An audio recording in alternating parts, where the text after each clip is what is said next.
Well, good morning, everybody. Hey. So tell me, do you struggle with actually having that feeling of getting it right? You're sometimes not clear on the direction that you're moving in. Things just seem to be bombarding you left, right, and center. Or maybe you just don't actually have direction with COVID-19 around, and you've just recognized that that's been suffering for a while. Well, my name's Glenn Kirkwood, aka That Referral Guy, and I help business owners use referral systems to grow their business. And my very special guest today is Paul Farmer from the Mentoris Group. So we're going to help you learn on how to get a lot of clarity and direction within you and your business. Please join me in welcoming my guest, Paul. You there, Paul? Hi, Glenn. How you doing? Mate, I'm sensational. I sure do. Coming in loud and clear? Coming in loud and clear. Thanks very much for joining us on the show today, Paul. Thanks for having me. Really appreciate it. And, love any opportunity to drink coffee and talk. So in the absence of coffee, then, talking is another thing that I enjoy doing. Mate, I brought mine, and you can see there I've got don't eat too loudly around me, right? Because the microphone's on. We're both on. We're having a virtual coffee. We're on. Coffee is good. We are on a way. So for the people who don't know you, just tell us a little bit about, look, we met, how long ago would you say? It'd be 3-4 years, probably be 4 years ago. 4 years ago. Yep. And we were part of a retreat, and you really stood out to me to be just one of those people that were very, very present, very, very engaged in the process, and you're a very big contributor. So I appreciate that. That's the way that I operate. It's for me. It's if I'm going to be somewhere, I'm going to try and add as much value as possible. And if I can give the benefit of any experience or expertise or whatever it is, I throw it on the table, and if it adds value, it does. If people don't see the value in it, then they choose to not see it. So for me, I throw myself into pretty much everything, which means I see some interesting things and experience some interesting things, but at the same time, adding value is where I try and spend my time. Well, for me, especially during COVID-19, and I know people will be listening to the show later on, but during COVID-19, I've seen a lot of confusion and a lot of people, like deer in headlights and not really sure what to do. And yet the people that sort of stand up and lead, they're the ones that get noticed the most. And I think a lot of people are looking to be led these days. So even back when we didn't have this pandemic going on, just in that environment with the 12 people that are in that room, because you contributed, you really stood out for me. But for those people who don't know you on the show, why don't you just tell us a little bit about yourself?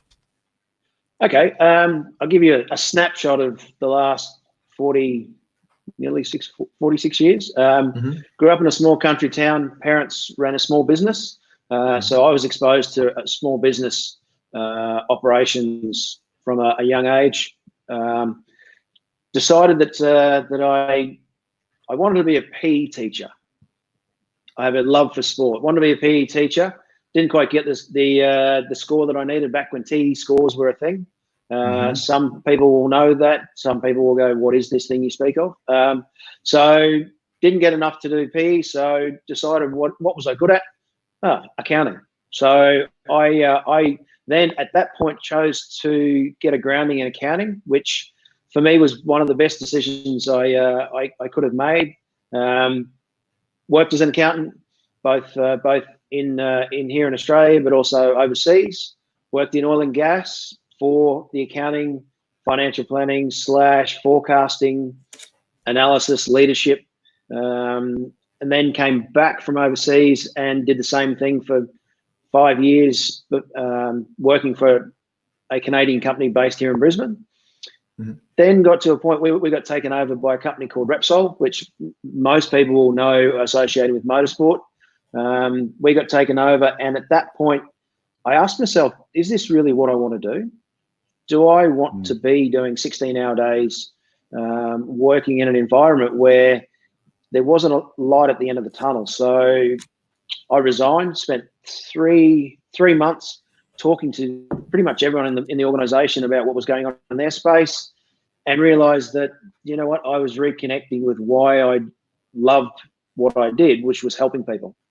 And Mm-hmm. so I decided to start my own business, which was leveraging off the accounting, coaching, analysis, leadership expertise that I had, to then be able to apply that to small to medium-sized businesses, because that's the space where people generally don't feel they can actually have that conversation with someone outside their business, because they don't have time, or I've got to do it all myself, or I'm the business owner, so I'm responsible. So asking someone else to help me in my business, sometimes it's just something that we don't think about. So for me, that's the space that I choose to be in, because of the fact that generally, you talk about who helps the little people, but in terms of being able to add value to people in that space, that for me is where I love to be, because the appreciation of the people you work with justifies me doing what I do. And so where you can help a small business owner, a medium-sized business owner, be that independent person to help them do something that they can't currently do. And a lot of the times it's just a little shift here, a little shift there. It's the one percenters we were talking about it earlier. The one percenters, it's, you know what, if you can do a couple of these little things, that will then start to create momentum, which will then help you be able to keep moving forward, which means that you can get results, celebrate the success, and then keep moving forward with growth. So for me, I love being in this space, because I get to work with some really quality people that, pardon the French, but give a shit about what they do, as opposed to, you know what, I'm working for a huge organization where people don't really care about me. So, being in that space, I love it. So I work with small to medium-sized businesses, helping them see what's possible and hit their potential. Yeah, my next two questions were, why do you do it and who do you serve? But I think what you just sort of touched on then is, when you look back at your career, you've probably had a liking to helping people all the way along. It's just that when you hit that that point in life where you just ask yourself, what am I doing and what do I do better? But why do you enjoy it so much? Because we get it, that's a business, but people don't work for money. So what is it that those types of clients do for you that makes you want to just get up and do it more? It's that, for me, it's that ability. Because some clients you don't get that feeling, right? Yeah, 100%. Yeah. And so it's being able to allow someone to do something that they can't currently do. And even from a young age, for me, I was always the one in a team that would look at all the pieces and go, well, how do we get the most out of this? I remember my grade 4 teacher saying to me, she said, Paul's team always wins because he works out how to get the best out of all the people in the team. And she said, it doesn't matter which team I put him in, he works out who can do what, whose strengths are what, and then moves the pieces around to get the most out of it. She said, I just give up. I just put him in a team, and I know that's what he's going to do. So for me, were you the captain in a lot of teams? Not really. Okay. Yes and no. I played cricket from a young age, and I was a captain in cricket. But outside of that, I was able to get the most out of the people in the team without actually being the one at the front. Okay. And so that continues now, being someone that works with business people, but not actually being the business owner. So it's, again, getting the most out of the people in that space. So, what do I get out of it? This morning I sent text messages to probably 30 clients, just as a, hey, I hope you're ready to have to smash this week. If there's anything you need, let me know. And literally, why do I do that? Because I want to be on the journey with them. I don't want to be a stranger. So for me, it's about how do I walk with them to help them be able to do what they do, which then gives me the satisfaction of I'm helping someone. A 1%er makes a difference.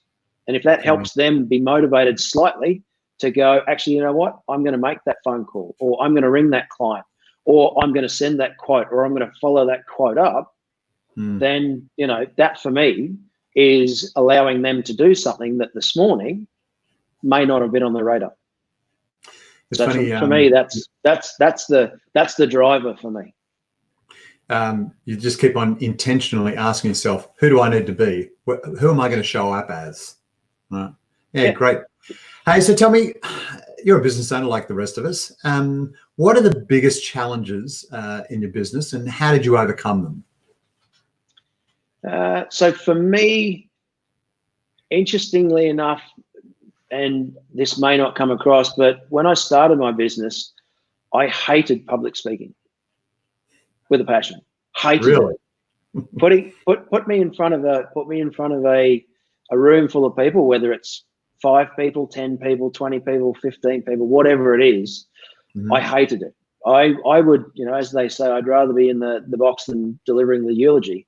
You know, so for me, I had a massive fear of failure, and it was something that drove a lot of what I did, because it was, I don't want to fail, I don't want to fail, I don't want to fail.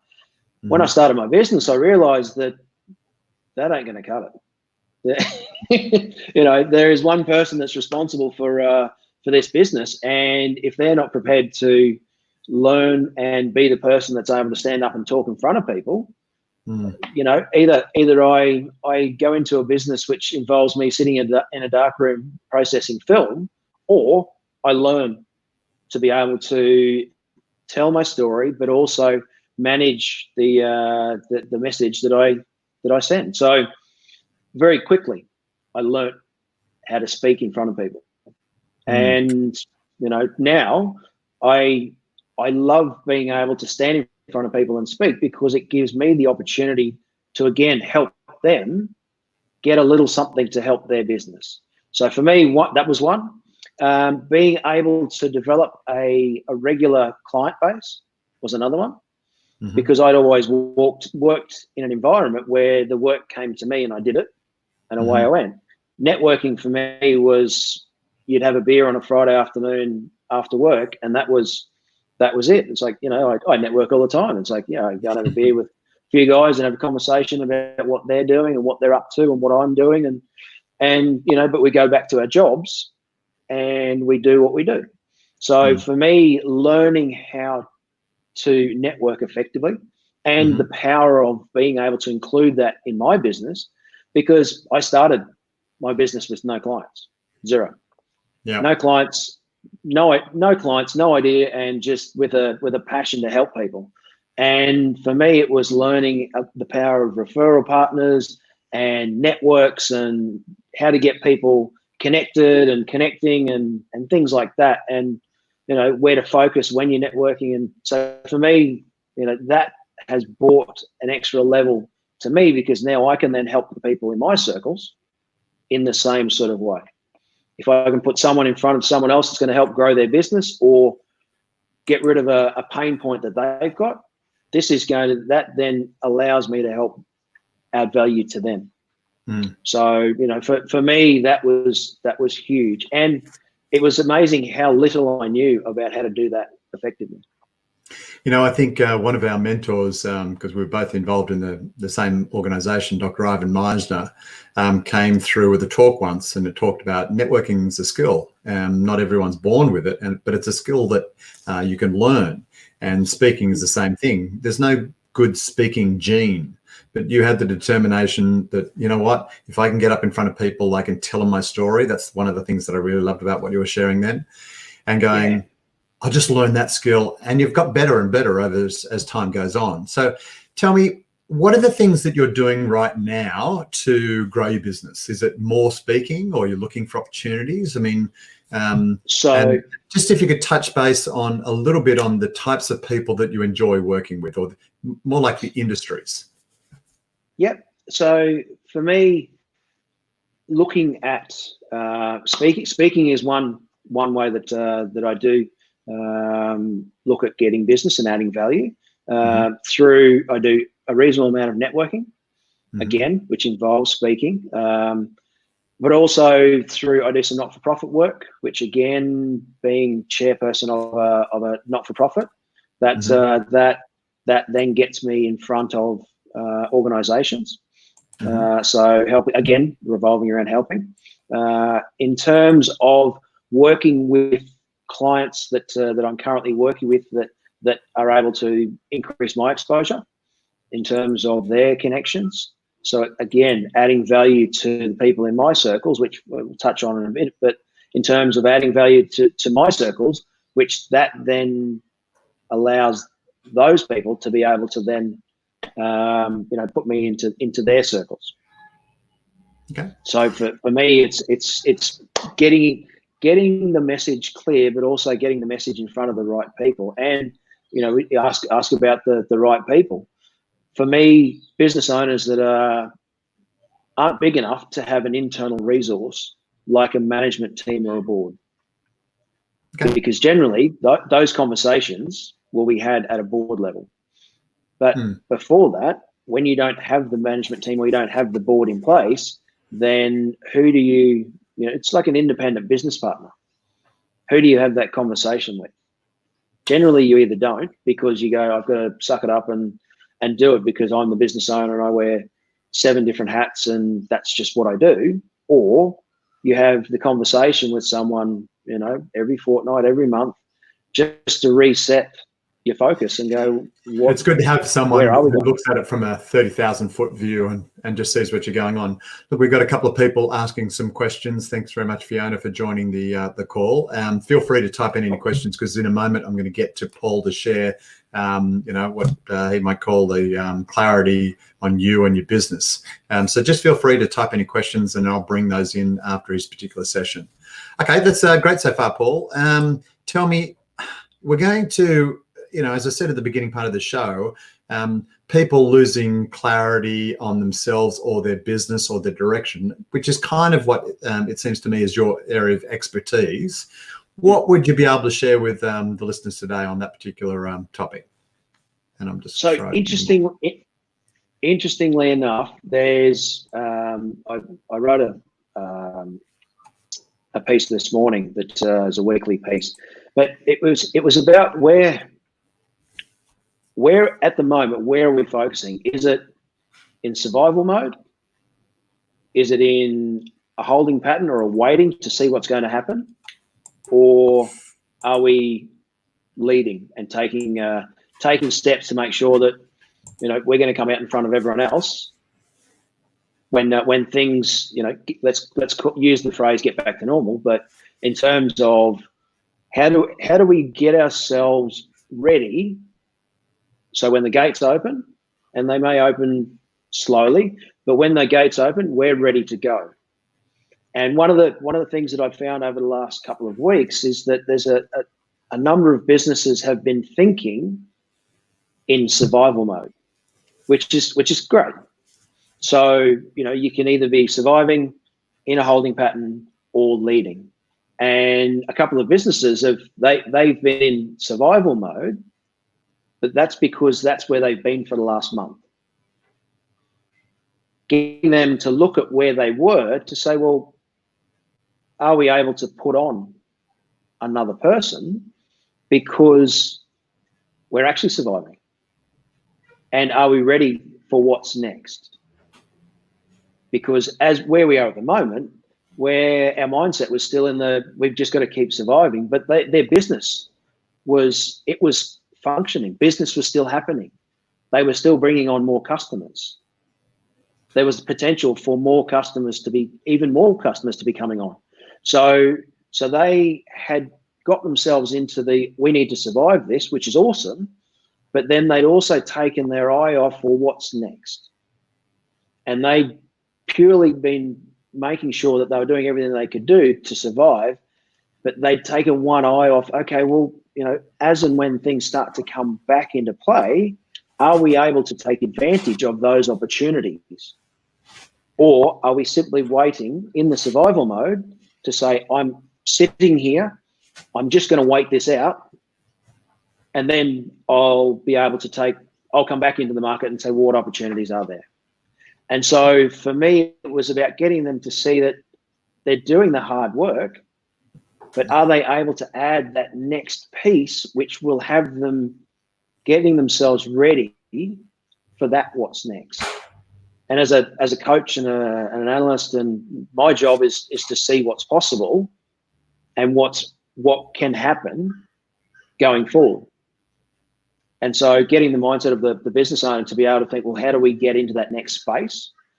It just changes. As I say, it doesn't have to be big, but it just changes some of the ways that they approach certain, whether it's client calls or whether it's conversations they have, or whether it's the networking they're doing, or having those items. When you're in a survival mode, then you're focusing on just doing what you need to do to stay in business. Perfect.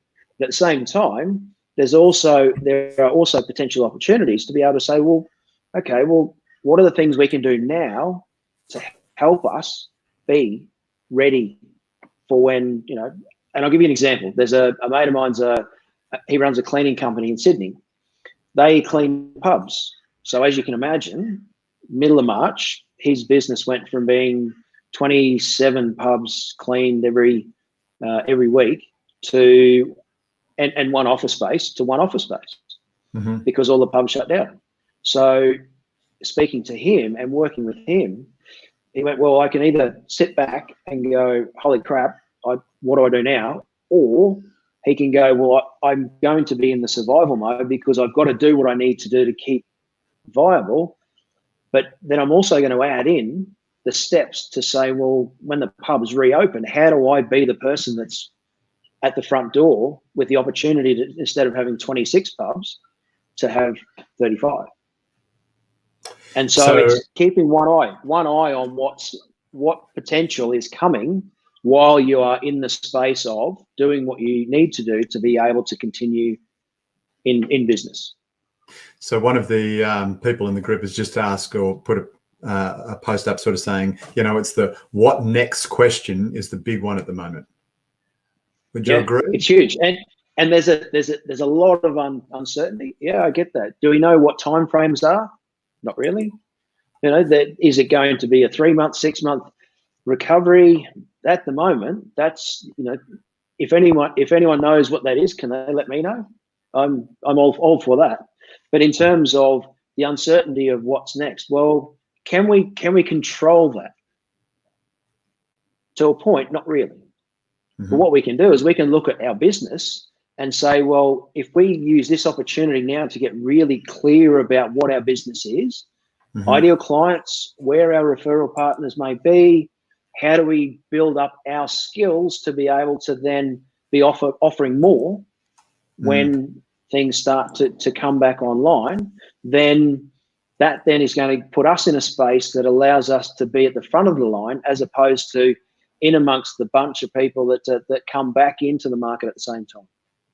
So you're saying, Paul, so you have, you're surviving right now, but also to be thinking, well, in the future, where do we need to be and how are we positioned?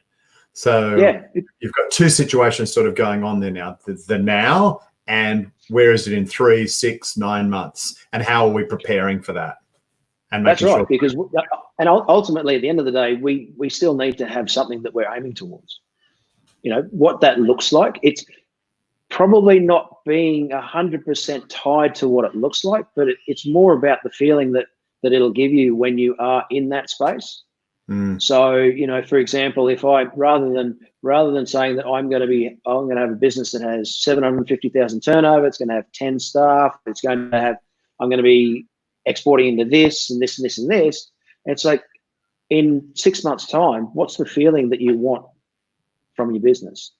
I want to be able to be in a position where I am working with quality people. I am so less specific, but it's more about getting the feeling of this is what I'd like to build over the next 6 months.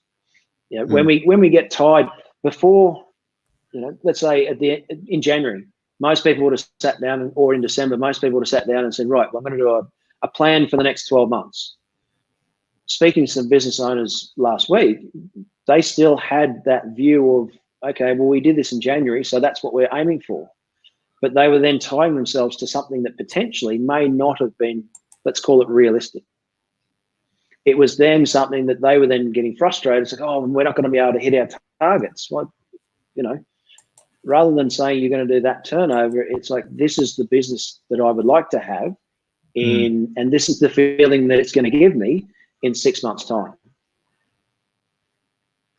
So for me, it's about taking the essence of what we are, but then also saying, well, let's set some targets around what it is that we want our business to turn into. Because at the moment, we're doing a lot of hard work. Most businesses are working hard in an uncertain environment. We're working hard now to be able to then, if we stay focused just on what we're doing now, then it's like diving into a pool with your eyes closed and just swimming as hard as you can with your eyes closed, hitting something hard and going, yes, awesome. Opening your eyes and you've hit the side, not the end.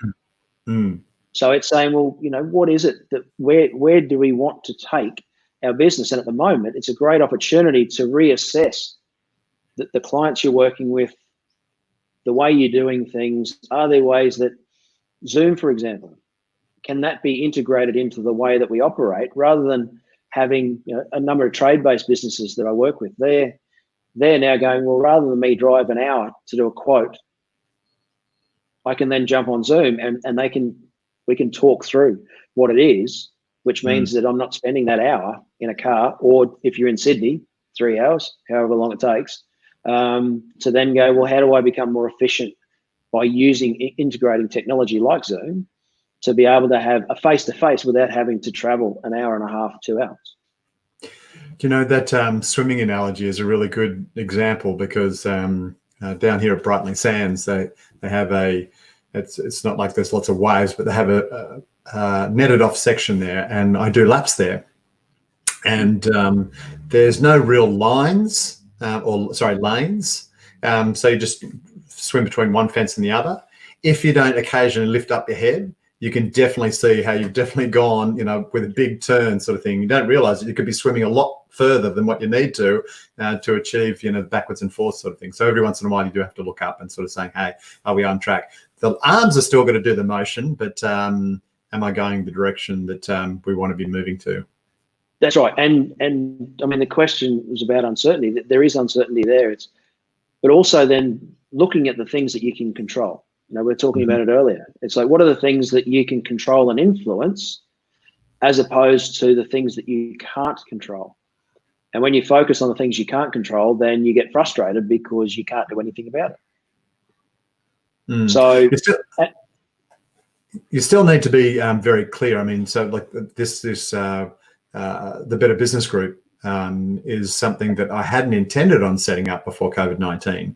However, I just thought, well, where's the platform where I'm sharing and adding value? So I set up the community and just attracting that to them. And for me, it's not so much how big the group gets. I've still got to go in with intentionality and helping each specific person, creating that connection, and then moving on to the next person. So it doesn't matter whether I'm doing it face-to-face or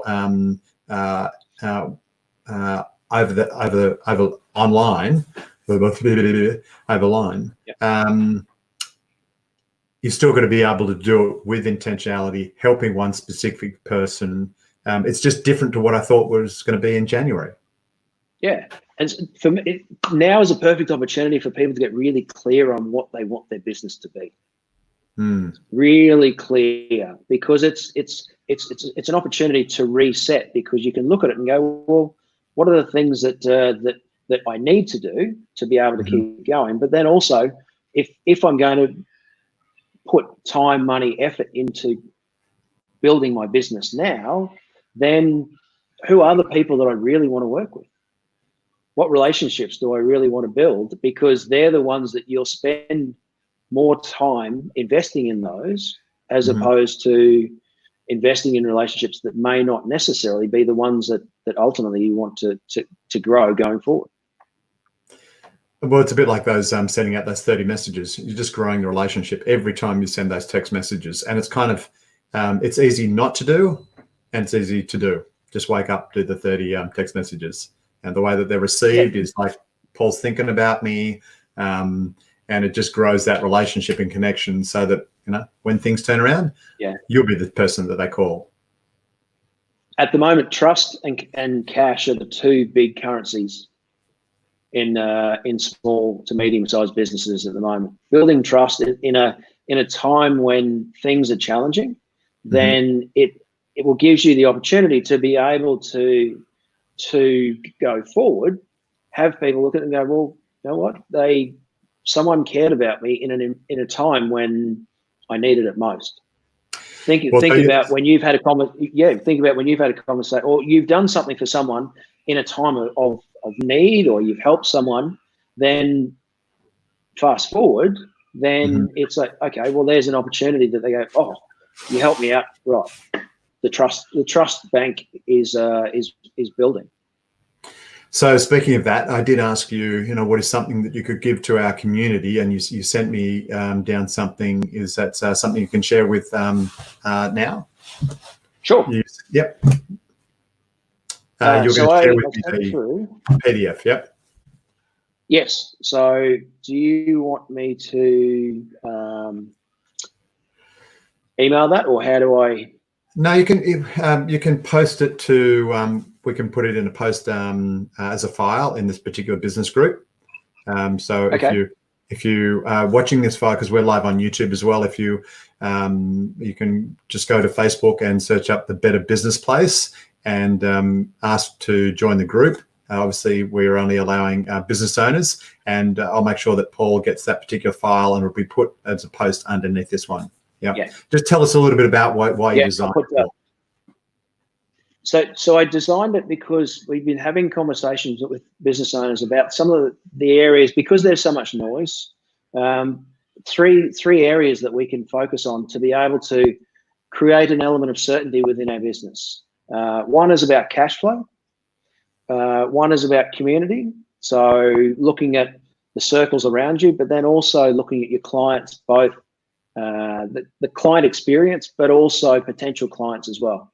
So from a cash flow perspective, it's focusing on cash is king, and looking at doing everything you possibly can to make sure that you maximize the time that the cash is in your business. So whether it's from ensuring that up front you have conversations around what it is that your payment terms are, or the expectation of it's cash on delivery, or it's 7 days, and then if it's not paid within 7 days, then this is the process we go through.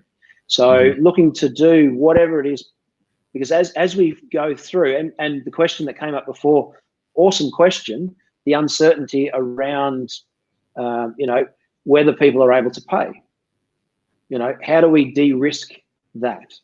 Because at the end of the day, if we're valuing ourselves and we do a bunch of work and we don't get paid for it, then that's challenging for us as business owners, because it's then, well, you don't get the recognition from the financial side of things, which, people, when you get paid, there's that buzz inside you that goes, oh, okay, what I did was a good job because the person at the other end has paid it. So looking at putting together what we can to ensure that we de-risk someone not actually paying, or we send out quotes and having a follow-up process where 2 days after you send the quote out, you follow it up. You ring them and say, just want to make sure you got the quote. Is there anything that we can help you with? Do you have all the information you need to be able to make a decision? What it does is it may put you in another bracket because of the fact that you've actually followed up, whereas a lot of people don't. They send it and they wait. So from a cash flow perspective, it's what are the things that we can do to try and ensure that we are on top of managing money coming in, but then also getting really sharp about money going out.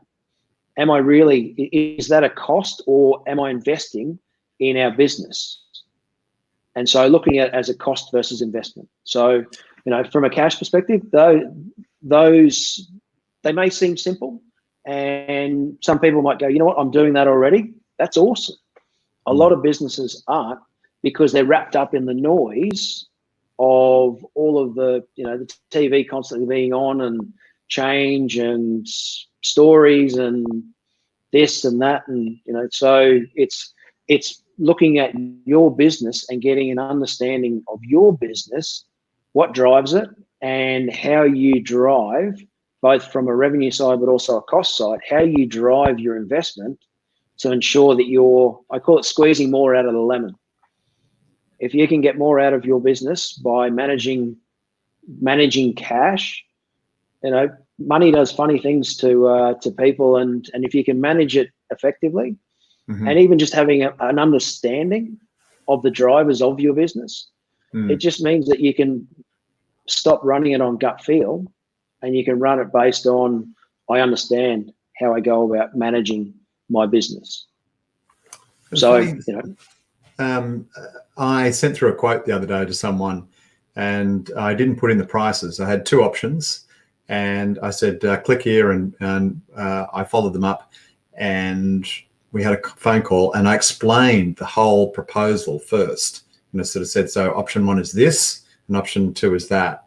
And they decided to go with the higher option because you take the time to actually go through and run it through. I just wasn't going to assume that they knew what I meant when I said, here are your challenges, and here are my deliverables. And yeah, that's the first time I've ever done something like that. Yeah, most businesses don't. They make the assumption that the person receiving the quote has all the information. Is they're the only one that's quoting this, and this. And, I get all my clients, I get them. If they're sending quotes, then minimum 2 days after, ring them. Just want to check to make sure how often do things go into junk mail. Oh, yeah, absolutely. How often do things go into junk mail? It's like, it's gone into trash. It's like, I didn't see it. So 2 days after, ring and say, I just wanted to check in just to make sure that you've got the quote, you've got it. Yep. Okay. Is there anything else that you would need from us, or is there anything that you may not that you may need more information? Great. And generally they'll go, bugger me. They've actually rung. No one rings. I get 15 quotes, or I get 3 quotes, and if someone rings me and asks about it, they go, oh, I'll go with them because they've made an effort. They might be more expensive, but guess what? They show they've got a process, and they show that they care about the work. So, from a cash perspective, it's how do you maximize the chance of you getting the money that you are deserved, because you're going to provide a service that is quality and that they need. So, are you a charity? If you're a charity, then it's a little less about the money and it's more about the purpose. But if you're in business, the getting the money in the door allows you to keep growing and building. Well, thanks very much for today, Paul. We are wrapping up towards the end of the show. Let me just pop in and just see if there are any pop up some comments from people. This also came from Jeff. Exactly, it's good to be surviving, but I think the key is to be ready for when we come out of this. Survival mode only works for so long. Yep. Perfect. Good on you. Sound like you've got it there. All right. Well, that sounds like we've covered everything. Is there anything else you wanted to mention, Paul? No, I just keep looking forward.